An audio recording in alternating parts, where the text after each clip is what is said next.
Hello everyone, it's Kim here at Hancock Homestead and Gardens, and today it is Thursday, December the 1st, and I thought I would start Vlogmas. Vlogmas is when you do a daily vlog every day in December up to Christmas, and so I thought that I would give that a try because my good friend Cheryl from Poultry Palooza Homestead did a vlog every day in November on a thankful challenge. And I was not able to do the thankful challenge because I was sick the whole month of November up until Thanksgiving. I was so grateful that on Thanksgiving I actually felt well enough to get out of bed and cook and have my family over. But I was sick most of that month. And but I really admired what Cheryl had done and how she thought of something each day to be thankful for and how she shared that. So I thought that during the month of December I would sort of maybe do the same thing, in which I would talk about what this season of Christmas, this holiday season means to me, and all the things that I'm thankful for during this month of December. So I'm going to do a daily vlog each day, or at least try. Okay, so I don't know about the rest of you, but the holiday season usually means a great deal of stress to me. I mean, let's just get it out there. Let's just get this elephant out of the room to start the month off, okay? I am usually very stressed during the month of December, and I'm sure that many of you out there are too, okay? Some of us who are still out in the workforce, we have extra functions that we have to attend. We have like office parties and night out with the girls and, you know, those after school parties or after work parties. And so it's always like a little bit more demanding of our time. Plus, if you have children, then you have the school plays and you have the church plays, you know. So for some of us, the extra stress of December is from the extra activities, okay? For many people, the stress of December comes from the financial burden. You know, you have presents that you need to buy, and you have, you know, probably a few more functions that you need to attend where you have to take food or cookies, you know, and the kids are always needing a little bit of extra money for, you know, this church project or this school project, you know, and so there's usually quite a bit more financial strain during December.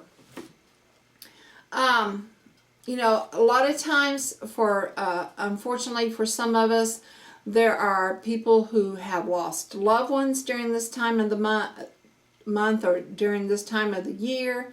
And so, you know, they're remembering those loved ones that are no longer with them. And it just makes them sad, of course. So everyone has stress during the December for one reason or another, okay?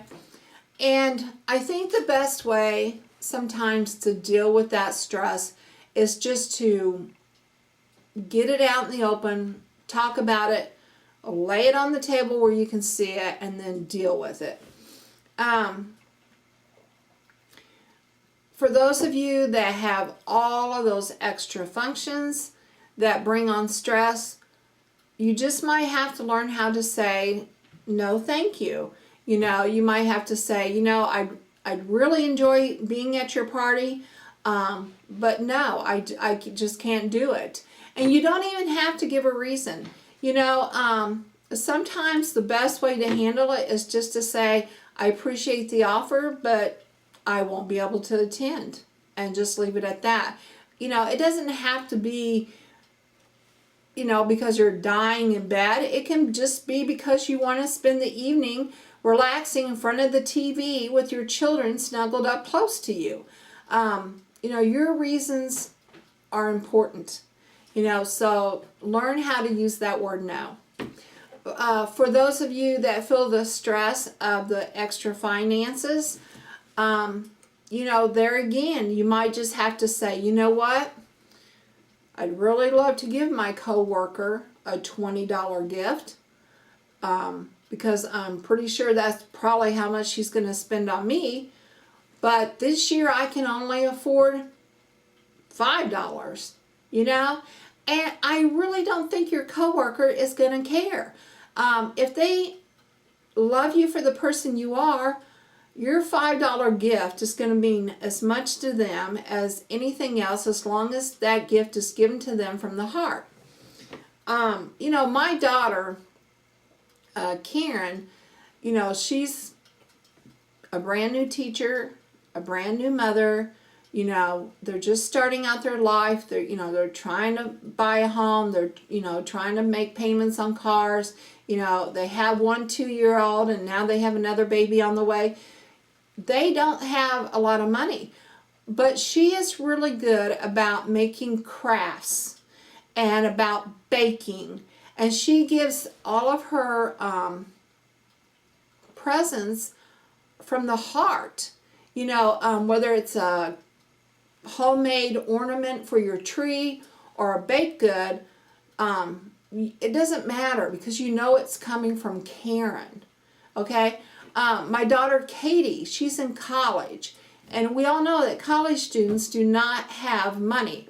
But for the last 5 years, she has managed to get everyone something. And a lot of times those somethings are from the Dollar Tree. But we don't care, because she thought of us. It was the thought that she put into it. So, what is your stress? What is it that makes this holiday season stressful for you? If it's the loss of a loved one, that one is tough. That one's hard. But perhaps you could do something like order a special ornament, a personalized ornament that you can hang on your tree to memorialize that person each year. Maybe you could donate a poinsettia to your church in their name, in honor of them, so that when you go into church during the holiday season and you see that poinsettia, you're going to say, okay, that is in memory of my dad or my mom. And that will help to bring back a certain amount of joy for you. Now, for me, my stress is that I want everything to be perfect. Okay, I have a little bit of OCD, as some of you know, and and I'm somewhat a perfectionist in that I want order to things. And we all know that, the month of December is not a month of order. It is a month of chaos, or at least that's what I feel like. And part of that is because I want everything to be perfect. I grew up looking at Norman Rockwell paintings and this illustrated book with all these Norman Rockwell paintings in them. And one of the paintings that I remember in this book is of a large table, and there's family on both sides, and the family is, very dressed up and, just looks so nice. And the grandfather's getting ready to set down a platter of turkey, And I always thought that's what I want my holidays to be like. I want it to be that perfect picture of just everything in order. And, sometimes that just doesn't happen.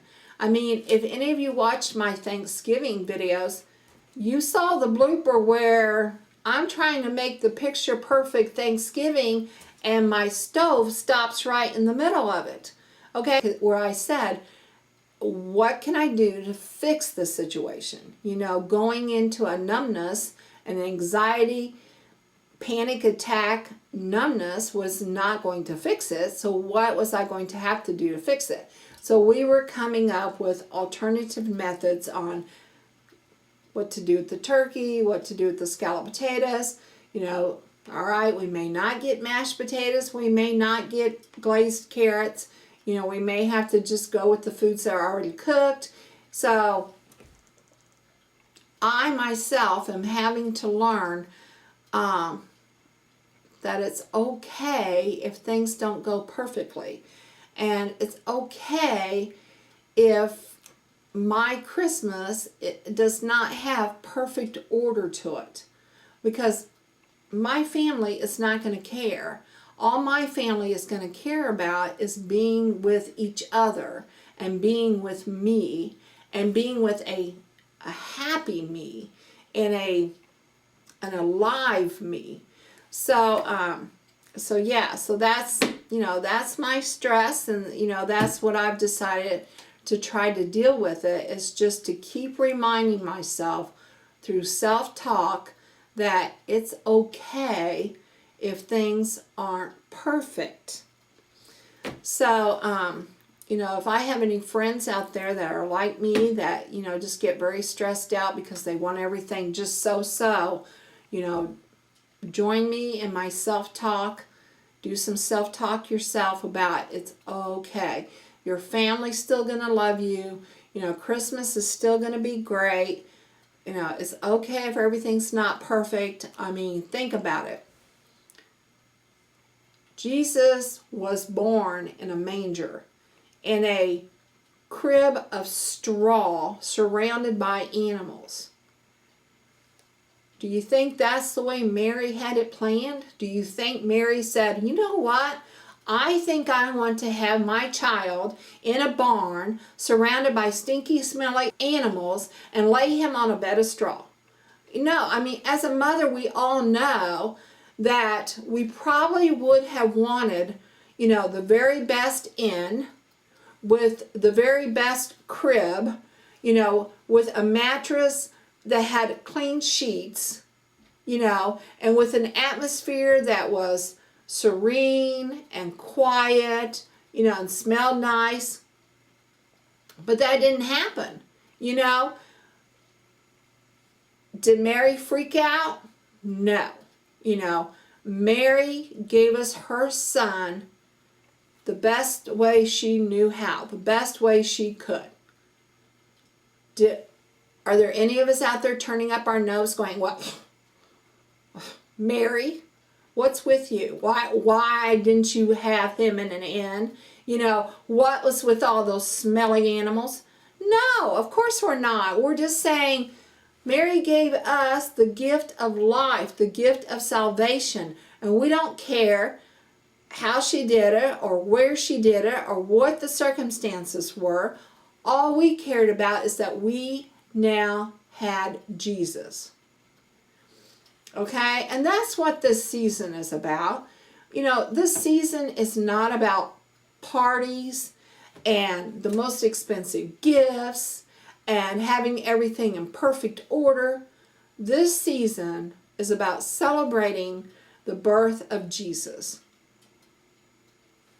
Okay, I probably have preached long enough. I'm sorry that I got on my preachy voice. I didn't mean to do that, okay? It just kind of came out of me. That I just wanted us all to remember that no matter how stressed out we get and whatever we get stressed out over, that we have to keep the real meaning of Christmas in our hearts, and that's going to help alleviate all those other stressful factors. All right, well, if you like this video, please give me a thumbs up. If you want to know more about our homestead and what we do on it, please subscribe. And I promise that they're all not going to be preachy like this. So please come back tomorrow night and join me again. All right, this is Kim at Hancock Homestead and Gardens saying bye for now.